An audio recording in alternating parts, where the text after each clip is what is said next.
म्हटलं की फराळ मिठाई बर्फी हे सगळं गोडधोड आलंच आणि असं सगळं खाऊन खूप कंटाळा आला होता. म्हणून मग म्हटलं चला आता मस्त बिर्याणी बनवावी. बिर्याणी तर माझी फेवरेट आहेच, पण त्यात जर दम बिर्याणी असेल मग तर मजाच वेगळी. म्हणून मग म्हटलं चला तुमच्यासोबत ही रेसिपी शेअर करावी.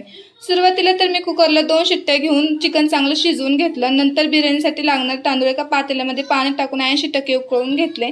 मग त्याच पातेल्यात तेल टाकून कांदा ब्राऊन होईपर्यंत तळून घेतला. तो चांगला ब्राऊन झाला की मग त्या तयार केलेल्या अद्रक, लसूण, कोथिंबीर आणि पुदिन्याची पेस्ट टाकून छान परतून घेतली. मग त्या 2 टोमॅटोची तयार केलेली प्युरी टाकली. नंतर त्यात हळद, मीठ, लाल तिखट, बिर्याणी मसाला छान तेल सुटेपर्यंत परतून घेतला आणि शिजलेले चिकन त्यात टाकून छान मिक्स करून घेतलं.